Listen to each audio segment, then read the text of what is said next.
이곳은 K그룹의 심장부 VVIP 라운지입니다. K그룹. 바닥은 한 점의 먼지도 허용하지 않습니다. 검은 대리석이 거울처럼 반짝입니다. 천장의 호화로운 샹들리에를 그대로 비추고 있죠. 공기 중에는 값비싼 향수 냄새가 내려앉아 있습니다. 아주 옅지만 분명한 존재감을 드러냅니다. 이곳의 격을 말해주는 듯합니다. 교양이 몸에 밴 상류층 고객들이 자리를 채우고 있습니다. 그들은 나직한 목소리로 담소를 나눕니다. 서로의 대화가 방해되지 않을 정도의 완벽한 거리감입니다. 직원들은 마치 그림자처럼 움직입니다. 소리 없이 다가와 빈 찻잔을 채우고 조용히 사라집니다. 이 완벽한 조화 속에 낯선 존재가 들어섭니다. 청소 용역 이지원이 무거운 청소 카트를 밀고 있습니다. 그녀는 이 공간과 어울리지 않았습니다. 땀방울이 낡은 유니폼 깃을 축축하게 적십니다. 그녀의 얼굴에는 고된 하루의 피로가 역력합니다. 라운지의 화려함도 고객들의 우아함도 지원의 눈에는 들어오지 않습니다. 그저 빨리 이 구역을 청소하고 나가고 싶을 뿐이죠. 카트 바퀴가 대리석 바닥 위를 힘겹게 굴러갑니다. 아주 미세한 마찰음이 정적을 깹니다. 그때 개인 룸의 문이 열렸습니다. K그룹 강태준 회장이 나옵니다. 그의 표정은 어둡고 생각에 잠겨 있었습니다. 방금 끝난 회의가 순조롭지 않았던 걸까요? 그는 자신의 제국을 지키기 위해 평생을 바쳤습니다. 하지만 최근 마음처럼 되지 않는 일들이 생겨났죠. 그의 미간에는 깊은 주름이 잡혀 있습니다. 비서들이 긴장한 채 그 뒤를 따릅니다. 감히 주군의 심기를 건드리지 못하고 발소리마저 죽입니다. 강 회장은 복잡한 심경으로 좁은 시야만 보고 걸었습니다. 그는 방향을 틀던 지원의 카트를 미처 보지 못했습니다. 지원의 카트 역시 거대한 인형을 피하지 못했습니다. 쿵! 둔탁한 소리와 함께 쨍그랑 날카로운 파열음이 라운지를 갈랐습니다. 카트 위에 위태롭게 놓여있던 고급 찻잔. 그것이 바닥에 부딪혀 산산조각 난 것입니다. 완벽하게 통제되던 공간의 균형이 깨졌습니다. 모든 음악과 대화가 그 순간 멎었습니다. 라운지의 모든 시선이 싸늘하게 한 곳으로 향합니다. 사건의 중심, 강 회장과 이지원. 두 사람에게 말입니다. 한 중년 여인이 불쾌한 듯 노골적으로 인상을 찌푸립니다. 어머나 천박하게. 저런 사람을 어떻게 들인 거야? 들릴 듯 말 듯한 목소리였지만 그 안에 담긴 경멸은 날카로웠습니다. 지배인은 사색이 되어 달려옵니다. 그의 이마에는 식은땀이 송골송골 맺혔습니다. 회장님, 괜찮으십니까? 송구합니다. 정말 송구합니다. 지배인은 강 회장 앞에서 허리를 90도로 굽힙니다. 그리고 지원을 매섭게 쏘아봅니다. 지원은 그 자리에서 완전히 얼어붙었습니다. 무슨 일이 일어났는지, 자신이 무슨 짓을 했는지 머릿속이 하얘져 아무 생각도 나지 않았습니다. 그저 산산조각 난 찻잔만 멍하니 바라봅니다. 자신의 처지가 저 찻잔과 같다고 생각했죠. 강 회장은 비서들의 부축을 받으며 겨우 몸을 가눕니다. 그는 모욕감을 느꼈습니다. 일개 청소 용역이 감히 자신의 길을 막다니요. 그의 제국에서 있을 수 없는 일이었습니다. 그는 지원을 향해 질책의 말을 쏟아내려 입을 엽니다. 당신, 지금 이게 뭐하는... 그의 엄격한 목소리가 라운지를 울리려던 바로 그 순간 넘어질 뻔했던 지원이 간신히 몸의 균형을 잡습니다. 그녀가 휘청거리는 찰나였습니다. 땀에 젖은 낡은 셔츠, 그 단추 사이로 무언가 툭 삐져나옵니다. 아주 낡고 빛바랜 작은 백금 목걸이였습니다. 그것은 지원의 거친 숨소리를 따라 가볍게 흔들렸습니다. 강 회장의 녹이 등등하던 얼굴이 순식간에 굳어집니다. 방금까지의 분노는 온데간데 없었습니다. 그의 얼굴이 경악과 불신으로 하얗게 질려갑니다. 그는 목걸이에서 단 한순간도 시선을 떼지 못합니다. 마치 거대한 망치로 머리를 맞은 듯 했습니다. 숨쉬는 것조차 잊은 사람처럼 보였죠. 비서들도 지배인도 당황합니다. 회장의 갑작스러운 침묵이 더 무섭게 느껴졌습니다. 지원은 여전히 고개를 숙인 채 가늘게 떨고 있습니다. 자신을 향한 그 뜨거운 시선의 의미를 알지 못한 채 말입니다. 강 회장의 머릿속은 거대한 혼돈에 휩싸였습니다. 그 목걸이, 그가 잊으려야 잊을 수 없는 유일한 것입니다. 14년 전 그날, 눈에 넣어도 아프지 않을 손녀, 은서. 그 작은 목에 자신이 직접 걸어주었던 선물. 세상에 단 하나뿐인 특별히 주문 제작한 목걸이. 그것이 틀림없었습니다. 강 회장의 눈동자가 거세게 흔들리기 시작합니다. 그의 멈춰버린 14년의 시간이 지금 다시 흐르기 시작하려는 참입니다. 시간이 멈춘 듯 했습니다. VVIP 라운지의 화려한 공기가 무겁게 가라앉습니다. 방금 전의 소라는 마치 먼 나라 이야기 같습니다. 강태준 회장은 그 자리에 못 박힌 채 움직이지 않습니다. 그의 시선은 오직 한 곳에 고정되어 있습니다. 땀에 젖은 낡은 셔츠, 그 위에서 위태롭게 흔들리는 작은 목걸이. 그것이 그의 모든 생각을 집어삼켰습니다. 주변의 소리가 일순간 멀어집니다. 비서들의 당황한 속삭임도 지배인의 거친 숨소리도 들리지 않습니다. 그의 귀에는 오직 자신의 심장 소리만 쿵쾅거립니다. 마치 잊고 있던 오래된 북소리가 다시 울리는 듯합니다. 14년 전, 아니 바로 어제 일처럼 선명합니다. 작은 손녀의 웃음소리. 할아버지 예뻐요? 목걸이를 걸어주던 자신의 떨리던 손. 그 모든 감각이 한꺼번에 되살아나 그를 덮칩니다. 그는 애써 고개를 저으려 합니다. 아닐 거야. 그럴 리가 없어. 수없이 되뇌어 보지만 눈을 뗄 수가 없습니다.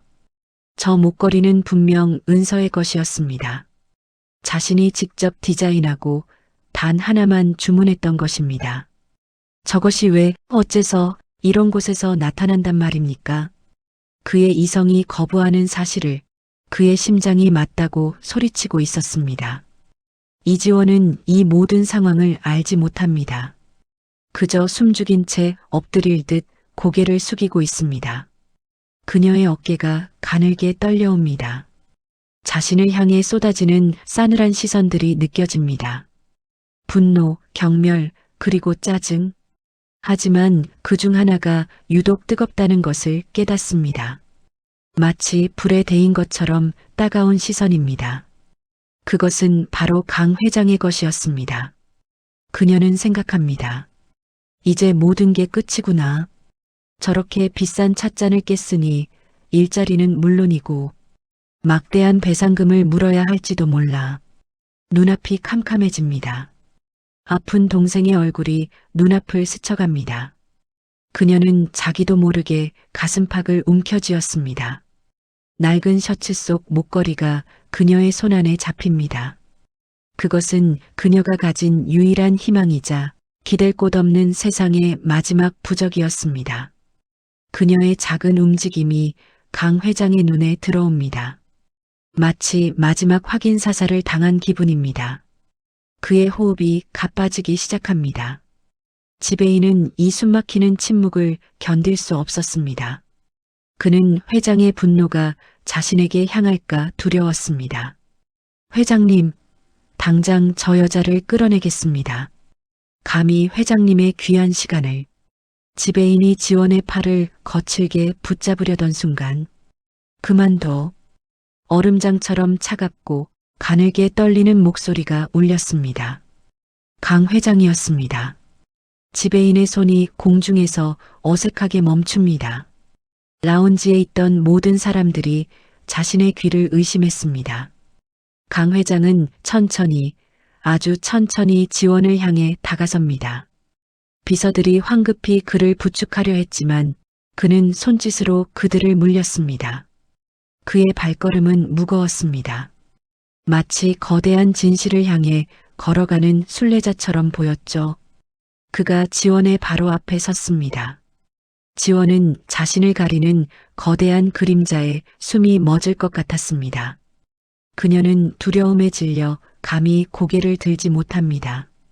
강 회장은 숙인 그녀의 정수리만 바라봅니다.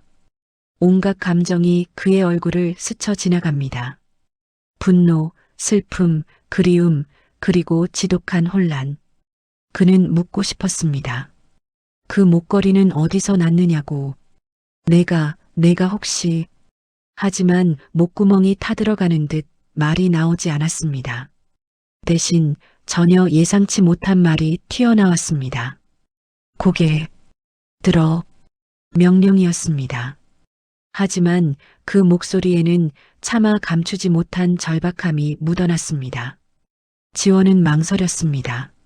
하지만 거역할 수 없는 힘에 이끌려 아주 천천히 고개를 듭니다. 두려움과 체념으로 가득 찬 지친 눈동자가 강 회장의 눈과 마주쳤습니다.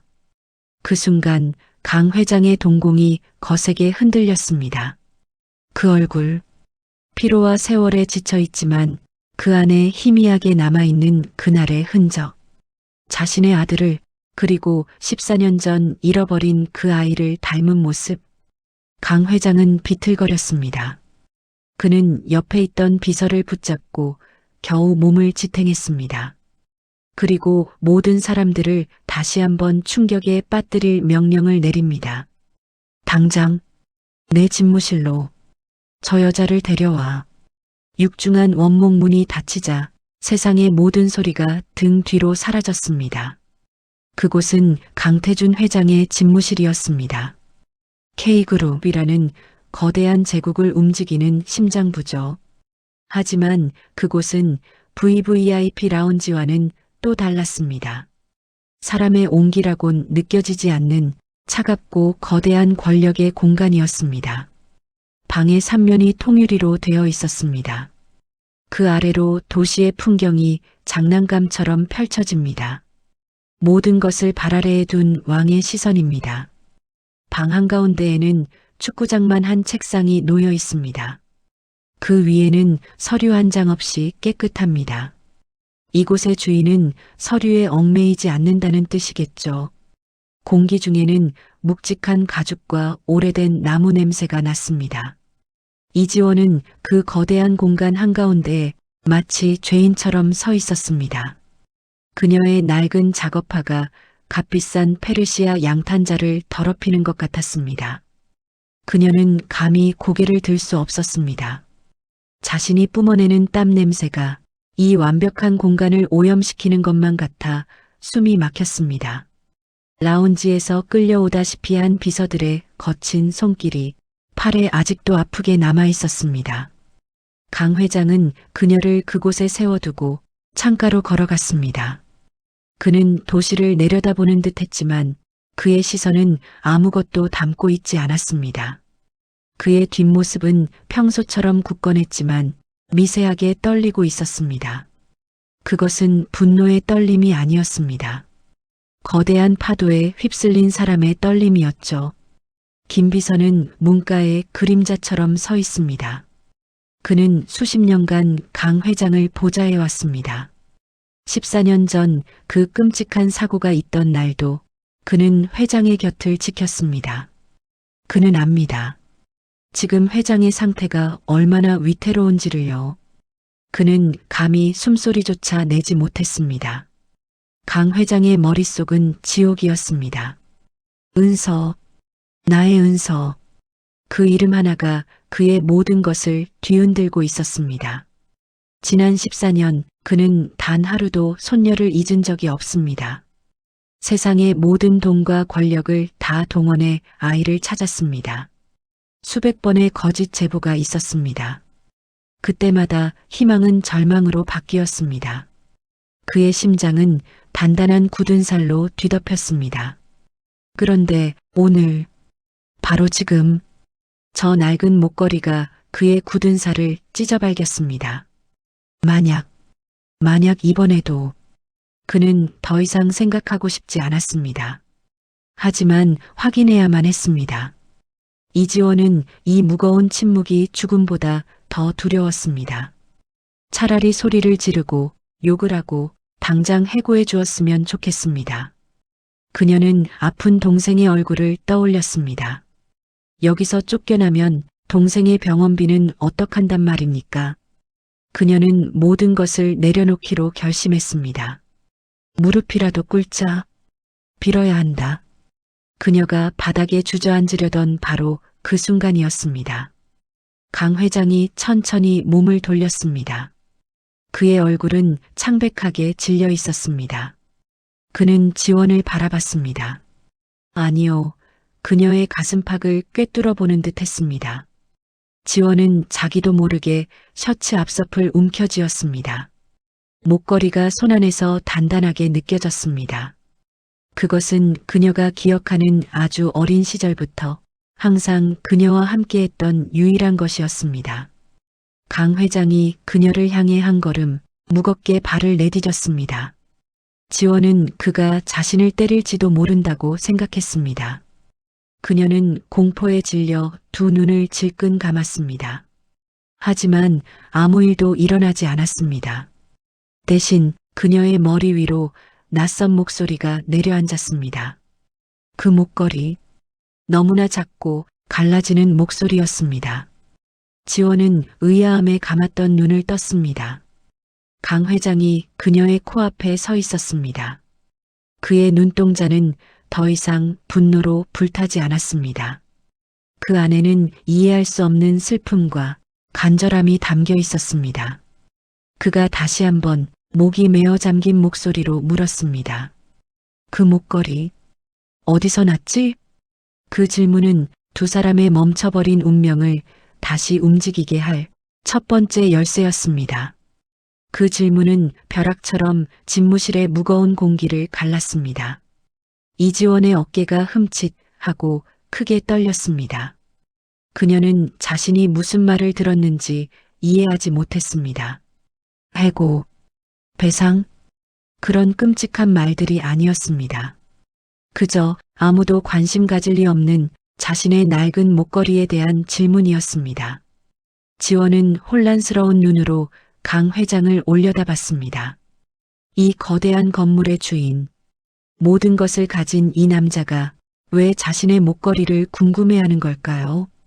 그녀는 이것이 또 다른 함정일지도 모른다고 생각했습니다. 자신을 올가맬 새로운 구실일지도 모른다고요. 그녀의 입술이 파르르 떨렸습니다. 그것은 목소리가 제대로 나오지 않았습니다. 마치 모래를 삼킨 것처럼 목이 탔습니다. 그녀는 자신도 모르게 목걸이를 더 세게 움켜쥐었습니다. 그것은 그녀의 유일한 방어막이었습니다. 강태준 회장은 그런 그녀를 재촉하지 않았습니다. 그저 기다렸습니다. 그의 온 신경이 그녀의 입술에 쏠려 있었습니다. 그가 수십 년간 K그룹을 이끌며 보여줬던 냉철함. 그것은 지금 온데간데 없었습니다. 그는 지금 망망대해에서 작은 불빛이라도 발견하려는 절박한 조난자였습니다. 그의 타는 듯한 시선이 지원을 더욱 압박했습니다. 지원은 이 숨막히는 순간을 벗어나고 싶었습니다. 그녀는 눈을 질끈 감았다 떴습니다. 잘 모릅니다. 그냥 저에게 원래부터 있었습니다. 아주 작은 목소리였지만 방 안의 모두에게는 천둥처럼 들렸습니다. 김 비서의 미간이 살짝 찌푸려졌습니다. 그는 이 상황이 이해되지 않았습니다. 회장이 저런 하찮은 것에 시간을 낭비하고 있습니다. 하지만 그는 감히 입을 열 수 없었죠. 강 회장의 표정이 미묘하게 일그러졌습니다. 원래부터 있었다? 그것은 그가 원하는 대답이 아니었습니다. 그는 한 걸음 더 다가섰습니다. 지원은 자기도 모르게 뒷걸음질 치려 했습니다. 하지만 그녀의 등 뒤에는 아무것도 없었습니다. 원래부터라니, 태어날 때부터 그의 목소리에는 날카로운 기운이 실렸습니다. 실망감과 조급함이 묻어났습니다. 지원은 공포에 질렸습니다. 이 남자가 정말 왜 이러는 걸까요? 그녀는 필사적으로 기억을 더듬었습니다. 하지만 그녀의 과거에는 안개만 자욱할 뿐입니다. 그녀가 기억하는 가장 오래된 순간, 그것은 보육원의 차가운 복도였습니다. 기억이 나지 않습니다. 그냥 아주 어릴 때부터 이걸 하고 있었습니다. 보육원 원장님이 부모님이 남긴 것일 거라고 거기까지 말했을 때 지원은 자신이 너무 많은 말을 했다는 것을 깨달았습니다. 자신의 가장 밑바닥을 이 무서운 사람 앞에서 드러내고 말았습니다. 그녀는 입술을 굳게 깨물었습니다. 보육원, 그 단어가 강 회장의 귀에 꽂혔습니다. 그의 머릿속이 빠르게 회전하기 시작했습니다. 14년 전 사고, 아들과 며느리가 현장에서 즉사했습니다. 하지만 은서의 행방은 묘연했습니다. 사고 현장 어디에서도 아이를 찾을 수 없었죠. 그는 누군가 아이를 유괴했다고 믿었습니다. 하지만 그 어떤 협박 전화도 없었습니다. 아이가 보육원에 갔을 수도 있단 말인가. 그는 자신의 이름을 걸고 전국의 모든 보육원을 뒤졌습니다. 하지만 강은서라는 이름은 어디에도 없었습니다. 만약 아이가 이름을 잃어버렸다면, 기억을 잃어버렸다면, 강 회장은 지원의 얼굴을 다시 보았습니다. 지치고 두려움에 질려 있지만 그 윤곽 속에 자신의 아들을 닮은 눈매가 보였습니다. 며느리의 오똑한 코도 보였습니다. 그는 그동안 왜 이것을 알아보지 못했을까요? 아니요, 그는 부정하고 싶었을지도 모릅니다. 자신의 핏줄이 이런 초라한 모습으로 자신의 발밑에서 일하고 있었다는 사실을요. 그의 심장이 얼음물에 담긴 것처럼 차가워졌습니다. 그는 떨리는 손을 들어 지원의 턱을 붙잡으려 했습니다. 그녀의 얼굴을 더 자세히 확인하고 싶었습니다. 지원이 기겁하며 몸을 뒤로 뺐습니다. 왜 이러십니까? 그녀의 목소리에는 두려움과 함께 분노가 실렸습니다. 강 회장의 손이 공중에서 머뭇거렸습니다. 그는 자신의 행동이 너무 성급했다는 것을 깨달았습니다. 그는 거친 숨을 몰아쉬며 애써 평정을 되찾으려 했습니다.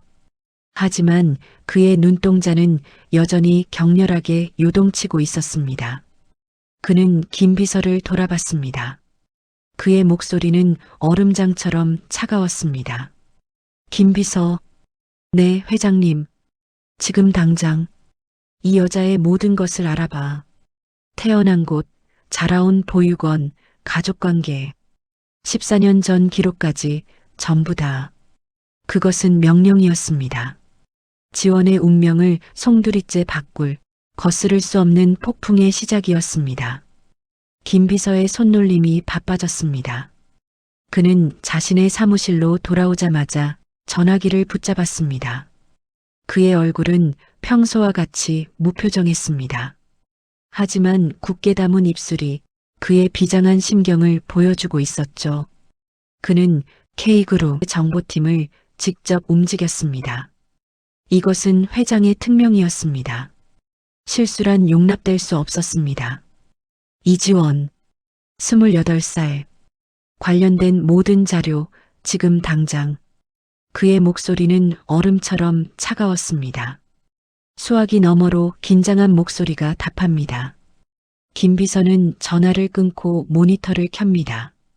그의 손가락이 키보드 위에서 춤을 춥니다. 그는 자신만의 경로로도 정보를 확인하기 시작했습니다. 한치의 오차도 없어야 했습니다. 강 회장이 14년간 겪어온 고통을 그는 바로 곁에서 지켜보았습니다. 수백 번의 거짓 희망이 회장을 어떻게 무너뜨렸는지 김 비서는 누구보다 잘 알고 있었습니다. 만약 이번에도 그저 닮은 사람, 비슷한 목걸이를 가진 우연이라면 그는 회장에게 보고할 방패를 준비해야 했습니다. 동시에 만약 그것이 진실이라면 그는 그 거대한 폭풍을 감당할 준비도 해야 했습니다. 그의 눈은 쉴 새 없이 화면을 훑었습니다. 잠시 후 암호화된 파일 하나가 도착했습니다. 이지원 1차 보고서. 김 비서는 망설임 없이 파일을 열었습니다. 기록은 건조했습니다. 이지원, 만 28세. 부모님은 기록에 없습니다. 하늘 보육원 출신. 현재 거주지는 낡은 다세대 주택. 가족사항 동생 이진우. 특이사항 동생이 희귀병으로 장기 입원 중. 그녀가 왜 그렇게 돈에 절박했는지 여기서 설명이 되었습니다. 하지만 이것은 강 회장이 원하는 답이 아니었습니다. 김 비서는 즉시 정보팀에 다시 전화를 겁니다. 14년 전 기록. 하늘 보육원. 그 아이가 입소할 당시의 기록이 필요해. 이름이 이지원이 아닐 수도 있다. 그 나이 또래 모든 여자아이의 기록을 확인해. 그는 직감적으로 알아챘습니다. 강은서라는 이름은 이미 지워졌을 것입니다. 그렇다면 찾아야 할 것은 이름 없는 아이의 기록, 혹은 사고 날짜와 비슷한 시기에 입소한 아이. 그의 손에 땀이 배어 나오기 시작했습니다. 그는 넥타이를 살짝 풀었습니다. 이토록 초조한 것은 실로 오랜만이었습니다. 다시 시간이 흘렀습니다. 사무실의 시계 소리만 유난히 크게 들렸죠. 두 번째 파일이 도착했습니다. 하늘 보육원 14년 전 특이사항. 김 비서는 마른 침을 삼켰습니다. 그는 파일을 열었습니다. 거기에는 그가 찾던 것이 있었습니다. 14년 전 가을. 그러니까 회장의 아들 내외가 사고를 당한 바로 그 주였습니다. 무연고 여자아이 1명 입소. 나이 5세 추정. 발견 당시 심각한 쇼크 상태. 기억상실 증세 보임. 김 비서는 숨을 멈췄습니다. 그의 시선이 다음 줄에 박혔습니다. 소지품 백금 목걸이 1점. 특이 디자인. 분리 보관 시도했으나 아이가 극도로 불안해하여 계속 착용하도록 조치함. 모든 조각이 맞아떨어지기 시작했습니다. 김 비서는 의자 깊숙이 몸을 기댔습니다. 그는 두 눈을 감았습니다. 그의 머릿속에 VVIP 라운지에서의 일이 스쳐 지나갑니다. 땀에 젖은 낡은 셔츠, 그 사이로 보이던 빛바랜 백금 목걸이, 그리고 회장의 그 경악하던 얼굴. 그것은 우연이 아니었습니다. 운명이었습니다. 14년을 돌고 돌아 가장 비참하고 가장 극적인 방식으로 진실이 그들 앞에 나타난 것입니다. 김 비서는 천천히 눈을 떴습니다. 그의 눈에는 더 이상 혼란이 없었습니다. 그는 이 잔인한 진실을 주군에게 보고해야 할 의무가 있었습니다. 그는 수화기를 들었습니다. 회장님, 찾은 것 같습니다. 회장의 집무실에는 무거운 침묵이 흐릅니다. 시간이 멈춘 것 같았죠. 강태준 회장은 창가에 못 박힌 듯 서 있습니다. 그의 시선은 도시의 화려한 야경을 향해 있습니다. 하지만 그의 눈은 아무것도 보고 있지 않았습니다. 그의 온 신경은 오직 등 뒤의 문에 쏠려 있었습니다. 1시간, 아니, 영원처럼 느껴지는 시간이 흘렀습니다. 이지원은 회장의 집무실 바로 옆 작은 대기실로 옮겨져 있었습니다.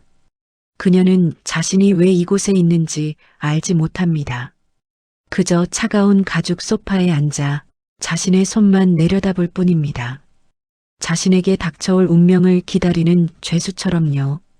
그때 집무실의 문이 소리 없이 열렸습니다. 김 비서였습니다. 그의 얼굴은 평소와 다름없이 무표정했습니다. 하지만 그의 손에는 얇은 서류철 하나가 들려 있었습니다. 그것은 K그룹 운명을 결정짓는 보고서가 아니었습니다. 한 사람의 지난 14년을 압축한 너무나 무거운 삶의 기록이었습니다.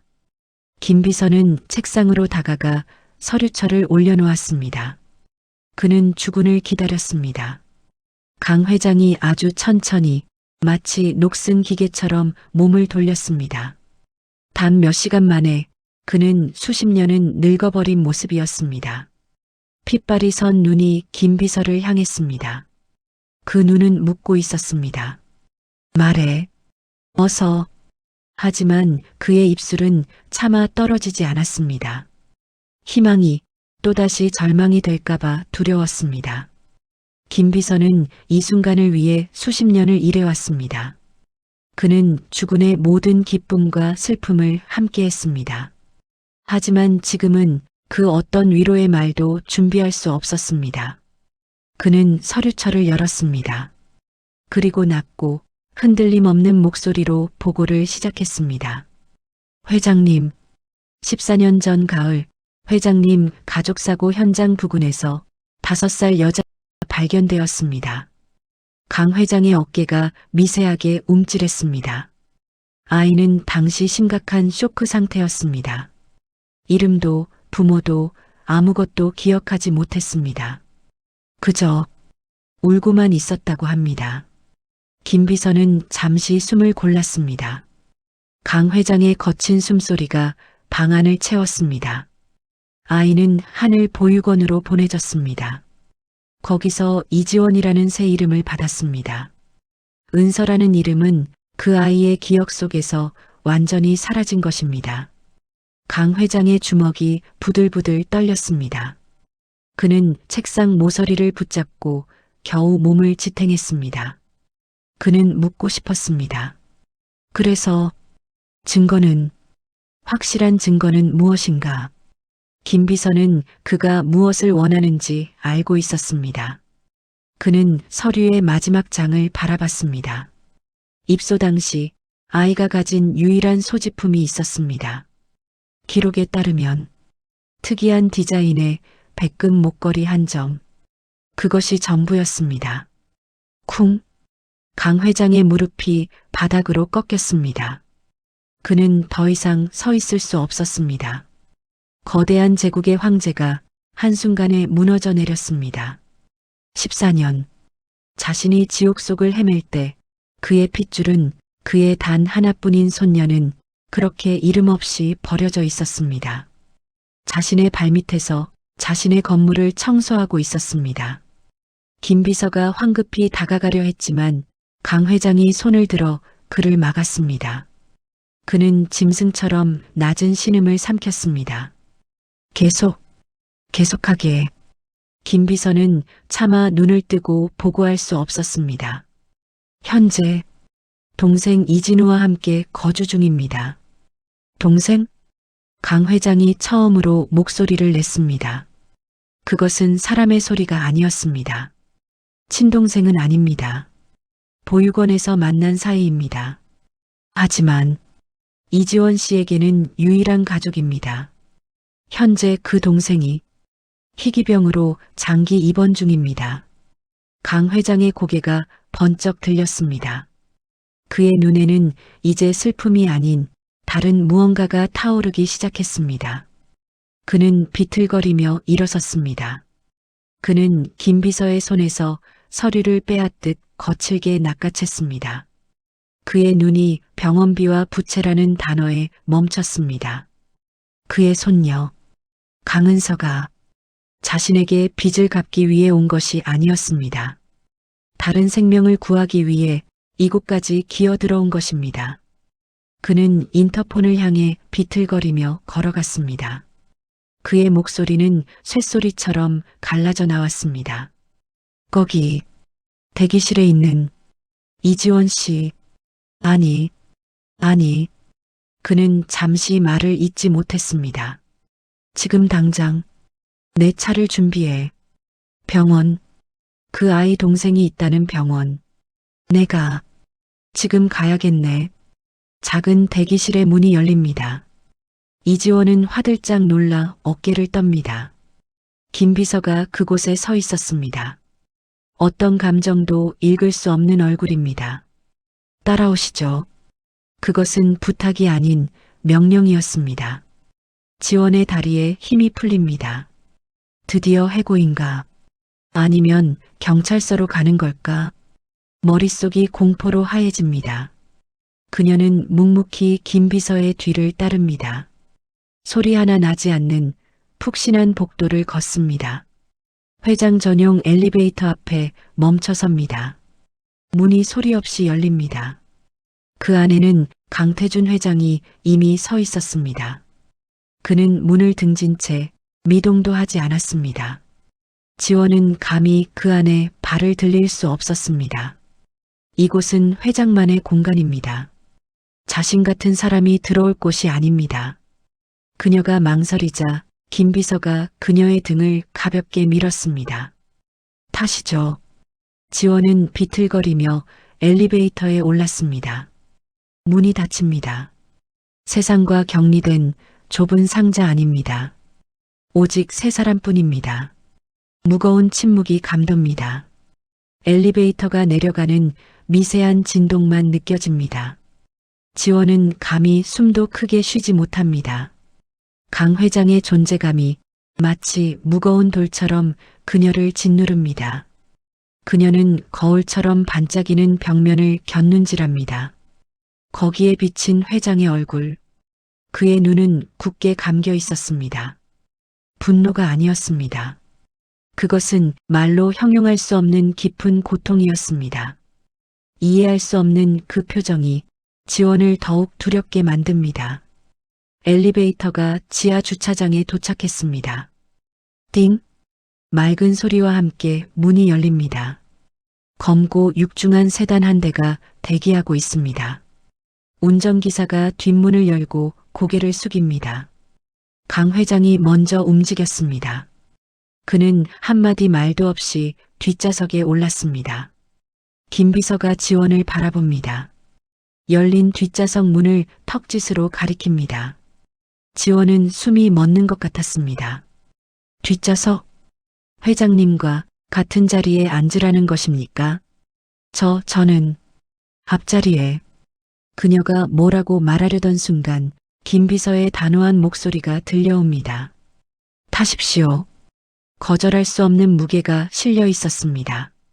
지원은 거의 기어들어가듯 차에 올랐습니다. 그녀의 낡은 작업복이 고급 가죽 시트와 어울리지 않았습니다. 차 안은 아주 넓었지만 숨이 막힐 듯 답답했습니다. 문이 닫히고 차는 미끄러지듯 출발합니다. 지원은 시트 끝에 겨우 엉덩이를 걸쳤습니다. 두 손은 무릎 위에 단정히 모았습니다. 자신이 이 공간을 더럽히는 것만 같았습니다. 그녀는 용기를 내어 옆자리를 힐끗 보았습니다. 강 회장은 창밖만 바라보고 있습니다. 빠르게 스쳐가는 도시의 불빛들, 그 빛이 그의 얼굴을 비춥니다. 그는 마치 조각상처럼 굳어 있었습니다.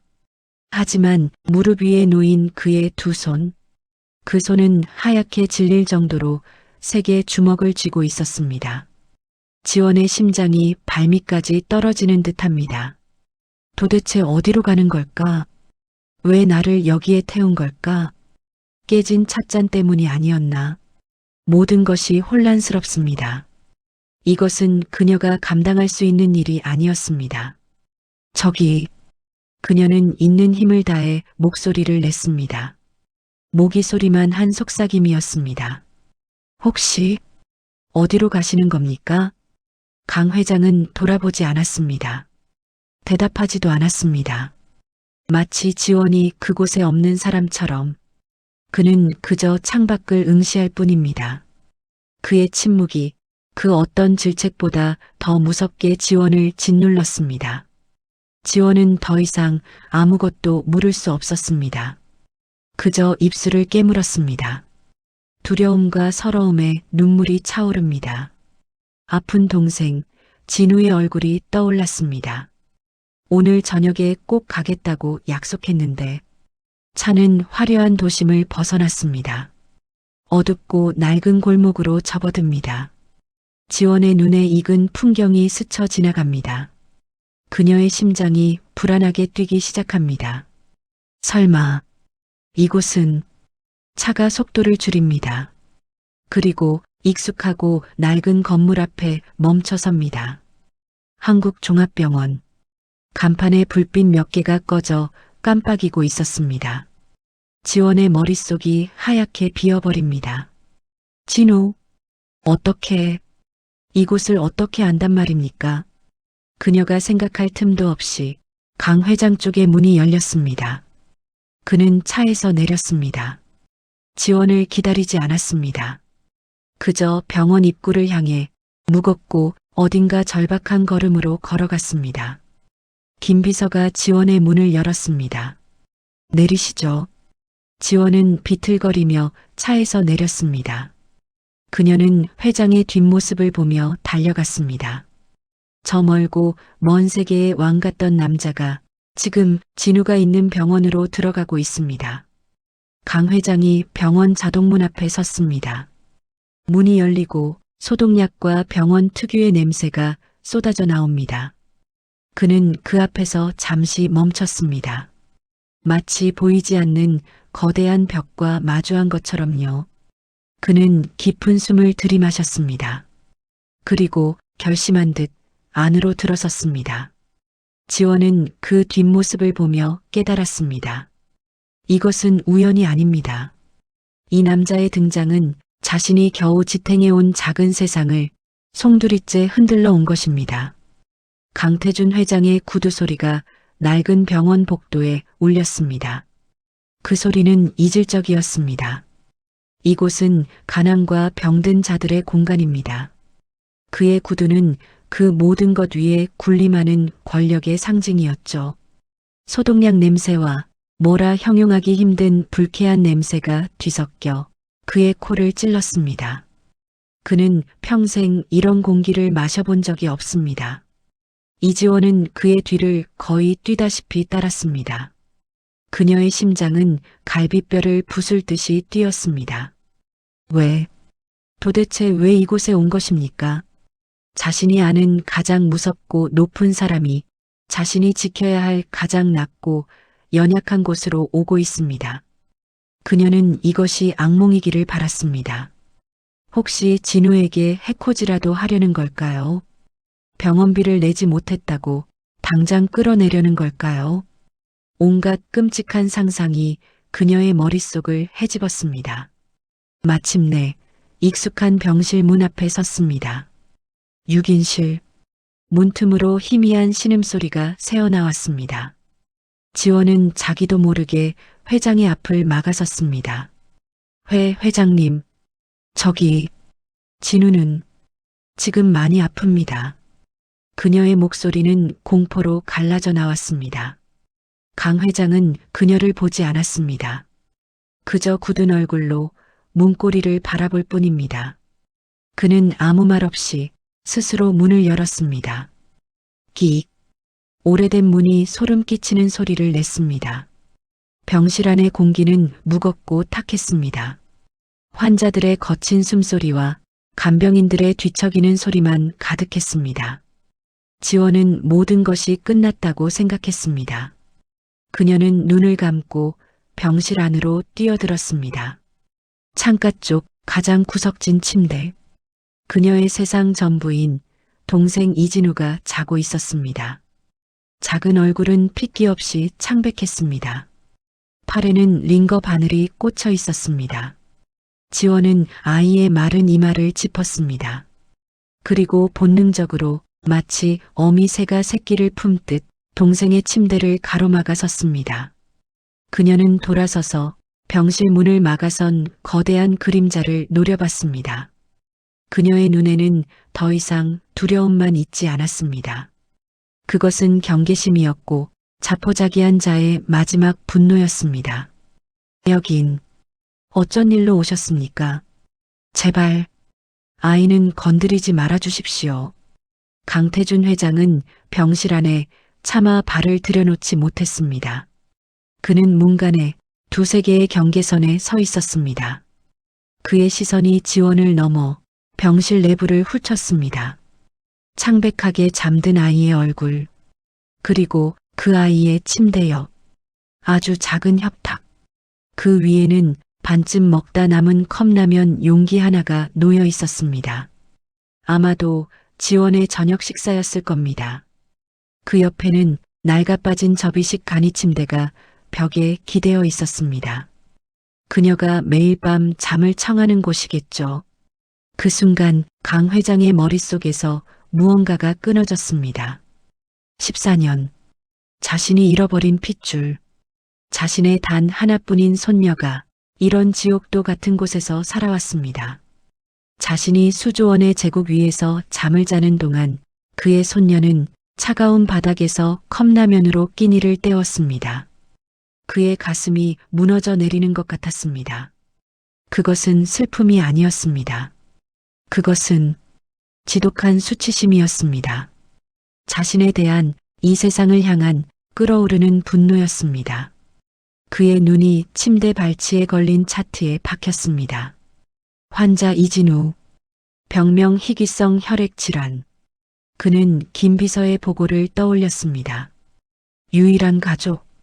그의 손녀는 자신을 지키기 위해서가 아니라 이 아이를 지키기 위해 그의 건물 밑바닥까지 기어들어온 것입니다. 강 회장은 천천히 고개를 돌렸습니다. 그는 문 밖에 선 김 비서를 바라봤습니다. 그의 목소리는 모든 감정이 불타버린 잿더미처럼 낮고 건조했습니다. 김 비서, 네, 회장님. 당장 K 의료원 원장에게 내 이름으로 전화해. 여기 이 아이. 그가 턱짓으로 진우를 가리켰습니다. 오늘 밤이 가기 전에 가장 좋은 특실로 이송시키게. 국내 최고 의료진으로 팀을 꾸려. 그는 잠시 숨을 골랐습니다. 그리고 지옥의 문을 열 듯 다시 입을 열었습니다. 그리고 이 병원 원장, 내일 아침 9시 내 집무실로 들어오라고 하게. 강태준 회장의 목소리는 낡은 병실을 쩌렁쩌렁 울렸습니다. 그것은 이 초라한 공간에 속한 말이 아니었습니다. K 의료원, 최고의 특실, 국내 최고 의료진. 이지원은 그 단어들의 의미를 알지 못했습니다. 아니요, 알고 있었지만 자신의 삶과는 단 한 번도 만난 적 없는 다른 세상의 언어였습니다. 그녀는 그 자리에 얼어붙었습니다. 자신을 막아선 채 동생을 지키려던 자세 그대로였습니다. 그녀의 눈동자만 혼란스럽게 흔들렸습니다. 자신을 잡아갈 것이라 생각했습니다. 동생의 목숨을 위협할 것이라 생각했습니다. 하지만 지금 이 남자는 이해할 수 없는 명령을 내리고 있었습니다. 김 비서가 즉각 움직였습니다. 그는 병실 문 밖에서 조용히 휴대전화를 들었습니다. 그의 목소리는 복도의 소독약 냄새처럼 차가웠습니다. 네, 김 비서입니다. 회장님의 직접 지시입니다.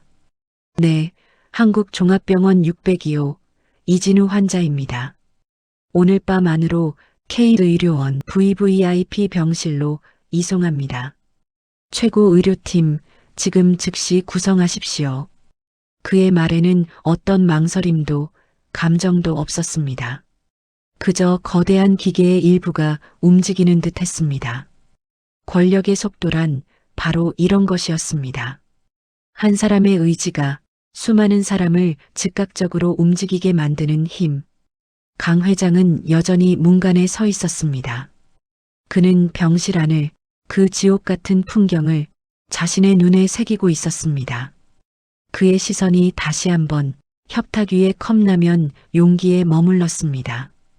그의 손녀, 강은서가 이것으로 허기를 채우고 저 낡은 간이 침대에서 잠을 잤습니다. 그의 심장이 수치심으로 까맣게 타들어갔습니다. 그는 더 이상 그곳에 서 있을 수 없었습니다. 그는 짐승처럼 으르렁거리는 소리를 삼키며 몸을 돌렸습니다. 그가 복도를 향해 걸음을 내딛는 순간, 잠깐만요. 지원의 목소리가 그의 등을 붙잡았습니다. 그녀는 본능적으로 그를 따라 복도로 뛰쳐나왔습니다. 그녀의 얼굴은 눈물과 땀으로 범벅이었습니다. 회장님, 강 회장이 멈춰섰습니다. 하지만 돌아보지는 않았습니다. 그의 등은 차마 마주할 수 없는 거대한 진실처럼 느껴졌습니다. 이게 다 무슨 일입니까? 왜 갑자기 저희에게? 그녀의 목소리가 절박하게 울렸습니다. 저 찻잔 값은 제가 꼭 갚겠습니다. 그러니까 제발. 진우는 찻잔. 그 단어가 강 회장의 마지막 이성을 끊어버렸습니다. 그가 아주 천천히 몸을 돌렸습니다. 지원은 숨이 멎는 줄 알았습니다. 그의 얼굴은 방금 전 병실에서 본 그 어떤 표정보다도 무서웠습니다. 그것은 분노가 아니었습니다. 분노를 넘어선 깊은 절망과 끔찍한 자기 혐오였습니다. 찻잔. 그의 목소리가 쇠를 긁는 듯 낮게 깔렸습니다. 지금 내가 감히 내 앞에서 찻잔 따위의 말을 입에 담아? 그는 말을 잇지 못했습니다. 그는 그녀에게 소리치고 싶었습니다. 내가 누군지 아느냐고. 내가 지난 14년간 어떻게 살아왔는지 아느냐고. 그리고 그 모든 것이 다 나 때문이라고 말하고 싶었습니다. 하지만 그의 입은 떨어지지 않았습니다. 그는 그저 자신의 아들과 자신의 며느리를 그리고 잃어버린 손녀를 닮은 그 얼굴을 지독한 고통 속에서 바라볼 뿐이었습니다. 지원은 그 시선에 압도당했습니다. 그녀는 자신도 모르게 시선을 피했습니다. 강 회장은 거칠게 숨을 몰아쉬었습니다. 그는 흐트러진 넥타이를 바로잡았습니다. 제국의 황제가 다시 자신의 가면을 쓰고 있었습니다. 그는 김 비서를 불렀습니다. 김 비서. 네, 회장님. 김 비서가 어느새 통화를 마치고 옆에 서 있었습니다. 이송, 직접 챙기게. 그리고 이지원 씨. 그의 입에서 이지원이라는 이름이 마치 돌을 씹는 것처럼 힘들게 나왔습니다. 내일 아침 9시 내 집무실로 다시 오게. 그는 더 이상 아무 말도 하지 않았습니다. 지원을 다시는 돌아보지 않았습니다. 그저 자신의 구두 소리만 복도에 울리며 어둠 속으로 사라져갔습니다. 지원은 그 자리에 주저앉을 뻔했습니다. 김 비서가 그녀를 바라봤습니다. 그의 무표정한 얼굴이 처음으로 아주 희미하게 인간적인 감정을 담는 듯 했습니다. 곧 K의료원 구급차가 도착할 겁니다. 지원은 여전히 떨리는 목소리로 물었습니다. 하지만 저는 돈이 없습니다. 회장님의 지시입니다. 돈은 걱정하지 않으셔도 됩니다. 왜 회장님께서 저에게? 김 비서는 잠시 침묵했습니다. 그는 이 잔인한 진실의 실오라기를 어떻게 전해야 할지 몰랐습니다.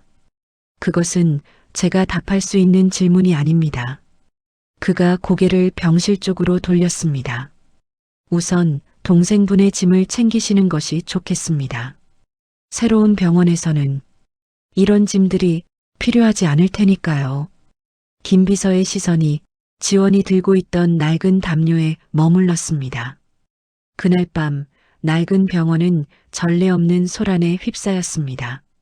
강 회장이 떠나고 채 30분도 되지 않아서였습니다. 복도 끝에서부터 질서정연하지만 무겁고 빠른 발소리가 들려왔습니다. K의료원 이송팀이었습니다. 그들은 낡은 병원의 의료진과는 확연히 달랐습니다. 단정하고 빳빳한 유니폼, 어떤 상황에도 동요하지 않는 침착한 얼굴. 그들은 한치의 망설임도 없이 602호로 향했습니다. 그들이 밀고 온 이동식 침대는 이 병원의 수술실 장비보다 더 좋아 보였습니다. 각종 모니터 장비가 번쩍이며 진우의 상태를 실시간으로 체크하기 시작했습니다.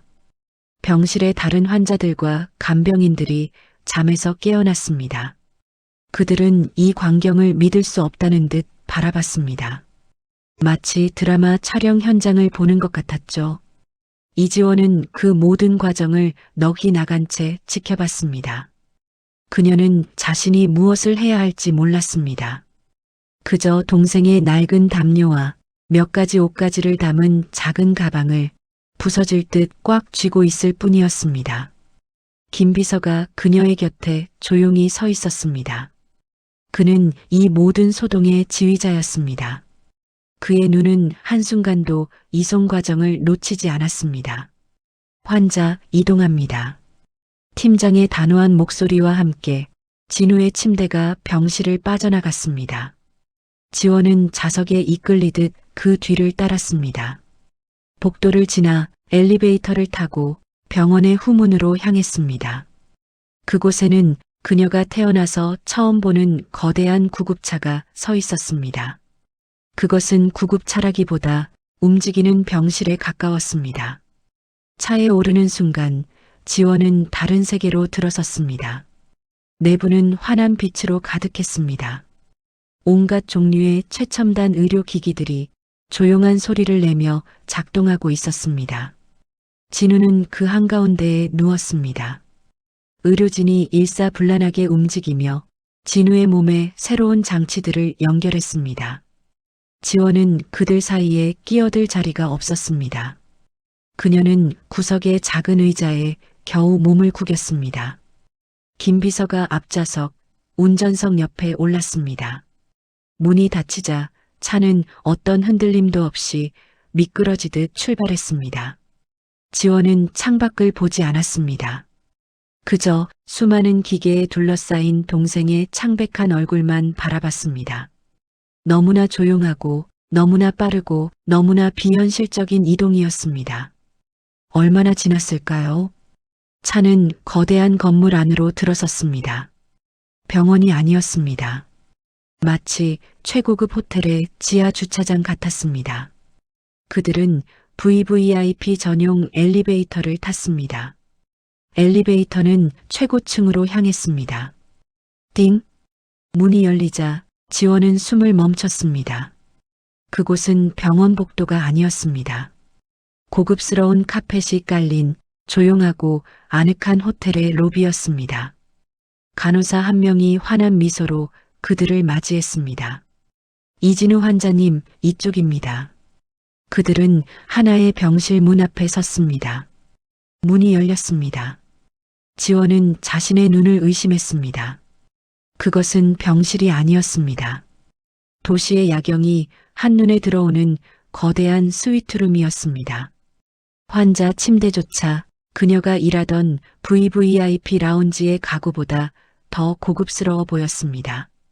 진우가 그 침대에 조심스럽게 옮겨졌습니다. 여기는 보호자님 방입니다.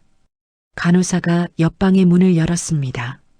환자 침대 옆에 낡은 간이 침대와는 비교도 안 되는 푹신한 침대와 개인 욕실까지 갖춰진 방이었습니다. 지원은 그 방 한가운데에 멍하니 섰습니다. 저는 필요한 것이 있으시면 뭐든 말씀하세요. 여기 환자복과 보호자님께서 갈아입으실 옷입니다. 간호사가 비단처럼 부드러운 옷을 건넸습니다. 지원은 자신의 땀 냄새 나는 작업복을 내려다봤습니다. 그리고 자신이 들고 온 낡은 가방을 바라봤습니다. 그 안에 낡은 담요는 이곳의 그 어떤 것과도 어울리지 않았습니다. 모든 것이 꿈만 같았습니다. 너무나도 달콤하지만 너무나도 무서운 꿈이었습니다. 이 모든 호의에는 분명 감당할 수 없는 대가가 있을 것입니다. 그녀는 통유리 창으로 다가갔습니다. 발 아래로 강 회장의 집무실에서 보았던 그 도시의 야경이 펼쳐져 있었습니다. 그녀는 창문에 비친 자신의 초라한 모습을 바라봤습니다. 그리고 회장의 마지막 말을 떠올렸습니다. 내일 아침 9시. 이 호화로운 감옥에서 그녀는 내일 아침의 심판을 기다려야 합니다. 다음 날 아침 9시. 공기는 팽팽한 활시위처럼 긴장해 있었습니다. 이지원은 다시 K그룹 빌딩에 섰습니다. 하지만 어제와는 모든 것이 달랐습니다. 그녀는 더 이상 땀냄새 나는 작업복을 입고 있지 않았습니다. 병원에서 건네준 몸에 맞지 않게 고급스러운 깨끗한 옷을 입고 있었습니다. 그녀는 더 이상 화물 엘리베이터를 타지 않았습니다. 김비서의 안내를 받으며 직원들의 경계 어린 시선 속을 뚫고 회장 전용 엘리베이터에 올랐습니다. 밤새 그녀는 한숨도 자지 못했습니다. 천국처럼 변해버린 동생의 병실, 자신을 보호자님이라 부르는 간호사들, 그리고 자신을 기다리고 있을 이 모든 일의 주인. 그녀는 이것이 무엇의 대가인지 알아야 했습니다. 집무실의 문이 열렸습니다. 강태준 회장은 창가에 서 있지 않았습니다. 그는 거대한 책상 뒤 자신의 의자에 앉아 있었습니다. 하지만 그의 모습은 제국의 황제가 아니었습니다. 밤새 모든 기력을 소진해버린 늙고 지친 노인의 모습이었습니다. 그의 눈은 핏발이 서 있었고 턱에는 거뭇한 수염 자국이 남아 있었습니다. 그의 앞에는 얇은 서류철 하나가 더 놓여 있었습니다. 어젯밤 김 비서가 들고 왔던 것과는 다른 것이었죠. 지원이 방 한가운데에 섰습니다. 어제처럼 죄인처럼 섰습니다. 하지만 오늘은 두렵지만은 않았습니다. 그녀는 지켜야 할 동생이 세상에서 가장 안전한 곳에 있다는 것을 알았습니다. 그녀는 그 사실 하나만으로 조금 더 강해질 수 있었습니다. 앉아. 강 회장의 목소리는 모래처럼 거칠었습니다. 지원은 망설이다가 책상 앞 의자에 얕게 걸터 앉았습니다. 강 회장은 그녀를 한참 동안 바라봤습니다. 그의 시선에는 분노도 슬픔도 아닌 읽을 수 없는 복잡한 감정이 담겨 있었습니다. 그는 말없이 자신의 앞에 놓인 서류철을 그녀에게 밀었습니다. 지원은 그것을 열어볼 수 없었습니다. 그것이 자신의 운명을 결정지을 판결문처럼 느껴졌습니다. 열어봐. 강 회장이 다시 말했습니다. 지원은 떨리는 손으로 서류를 열었습니다. 맨 첫 장. 그녀가 읽을 수 없는 복잡한 기호와 숫자가 가득했습니다. 하지만 가장 위에 두 개의 이름이 있었습니다. 강태준, 그리고 이지원. 그 아래 그녀가 평생 본 적 없는 낯선 단어가 있었습니다. 친족관계 99.999%. 지원은 숨이 멎는 것 같았습니다. 그녀는 고개를 들어 강 회장을 바라봤습니다. 무슨 말이냐고 눈으로 묻고 있었습니다. 강 회장은 의자 깊숙이 몸을 기댔습니다. 그는 눈을 감았습니다. 그의 목소리는 아주 멀고 먼 과거에서 들려오는 듯 했습니다. 14년 전, 내 아들과 며느리가 사고로 죽었지.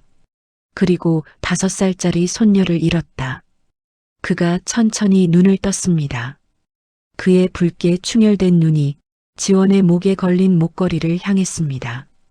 그 아이의 이름은 강은서다. 내가 직접 그 목걸이를 걸어줬지. 지원의 온몸이 차갑게 식어갔습니다. 머릿속이 텅 비어버렸습니다.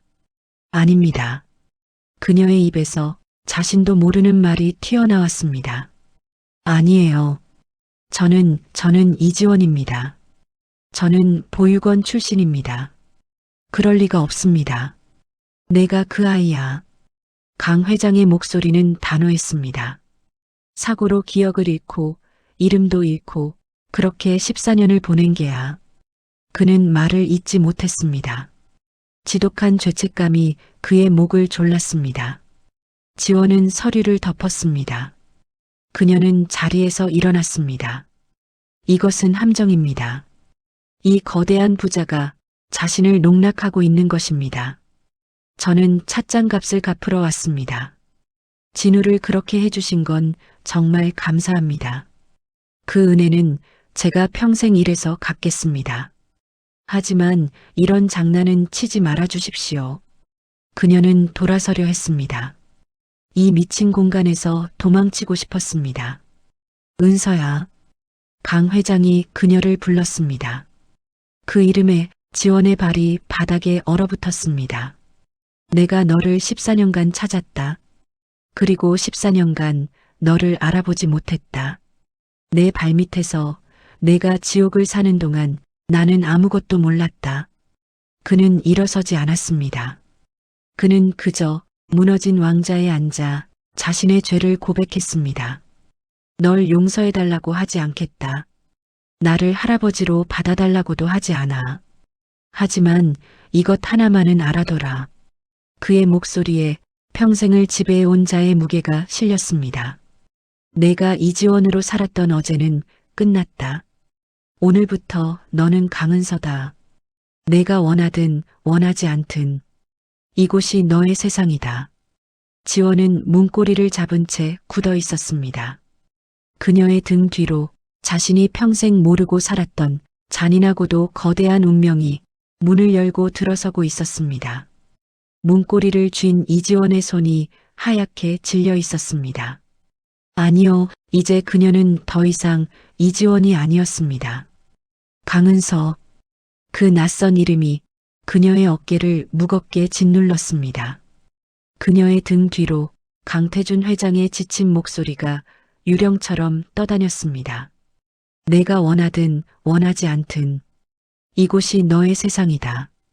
지원은, 아니 은서는 그 자리에 얼어붙은 채 움직일 수 없었습니다.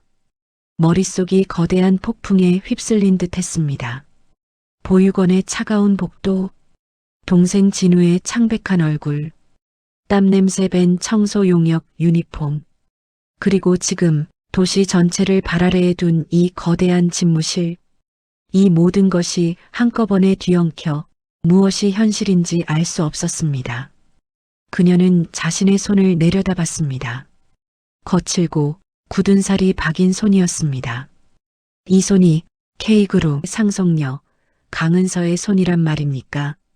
아니, 그럴 리 없습니다. 이것은 너무나 잔인한 농담입니다. 저는 이곳의 사람이 아닙니다. 그녀가 겨우 목소리를 냈습니다. 그녀의 목소리는 그녀조차 모를 만큼 가늘게 떨렸습니다. 제발 저를 그냥 원래 있던 곳으로 돌려보내 주십시오. 그녀는 문고리를 돌리려 했습니다. 이곳에서 단 1초라도 빨리 벗어나고 싶었습니다. 그때 강 회장이 곁을 스쳐 지나갔습니다. 그는 지친 몸을 이끌고 스스로 집무실 문을 열었습니다. 문 밖에는 김 비서가 그림자처럼 서 있었습니다. 그는 이 모든 대화를 들었다는 듯 어떤 동요도 없는 얼굴이었습니다. 강 회장은 김 비서에게 명령했습니다. 그의 목소리는 피로에 젖어 있었지만 흔들림 없는 무게가 실려 있었죠. 김 비서, 네, 회장님. 오늘부로 강은서 상무의 자리를 마련하게. 상무. 그 단어에 은서의 어깨가 굳었습니다. 그리고 언론 공표 준비에 14년 만에 찾은 내 손녀라고. 법무팀은 가족관계 등록 즉시 처리하도록. 그는 잠시 숨을 골랐습니다. 그리고 그의 시선이 은서의 등 뒤에 머물렀습니다. K의료원에는 내가 직접 말하지. 이진우 환자 치료에 그룹의 모든 것을 지원하라고. 그것은 은서를 향한 그가 할 수 있는 유일한 속죄였습니다. 동시에 벗어날 수 없는 굴레를 씌우는 것이기도 했죠. 강 회장은 복도를 향해 무겁게 발걸음을 옮겼습니다. 그는 단 한 번도 은서를 돌아보지 않았습니다. 마치 그녀의 얼굴을 마주할 자신이 없는 사람처럼요. 집무실 입구에 은서와 김 비서 두 사람만 남았습니다. 거대한 침묵이 흘렀습니다. 은서는 이 모든 상황이 자신을 올가매는 거대한 그물이라는 것을 깨달았습니다. 그녀는 김 비서를 바라봤습니다. 그의 무표정한 얼굴에서 자신의 미래를 읽으려 했습니다. 저는 무엇을 하면 됩니까? 그것은 질문이 아닌 체념이었습니다. 김비서는 천천히 고개를 숙였습니다. 어제와는 다른 완벽한 예의를 갖춘 자세였습니다. 그는 더 이상 지원을 하찮은 청소 용역으로 대하지 않았습니다. 그는 그녀를 강은서 상무로 대하고 있었습니다. 이쪽으로 모시겠습니다, 상무님. 먼저 거처를 준비했습니다. 그리고 회장님께서 그가 잠시 말을 멈췄습니다. 은서 아가씨께 새로운 삶에 필요한 모든 것을 가르쳐 드리라 명하셨습니다. 김 비서가 정중하게 팔을 들어 복도의 한 방향을 가리켰습니다. 그곳은 그녀가 어제 청소 카트를 밀고 지나왔던 VVIP 라운지보다 더 깊은 미지의 세계였습니다. 이지원의 삶은 어제 산산조각 난 찻잔과 함께 끝났습니다. 은서는 문고리를 잡았던 손을 천천히 놓았습니다. 그녀는 자신의 거친 손을 바라봤습니다. 그리고 김 비서가 가리키는 그 어둡고 화려한 복도를 향해 아주 천천히 첫걸음을 내디뎠습니다. 그것은 새로운 이름과 그 이름이 짊어져야 할 거대한 운명 속으로 들어가는 첫 번째 발걸음이었습니다.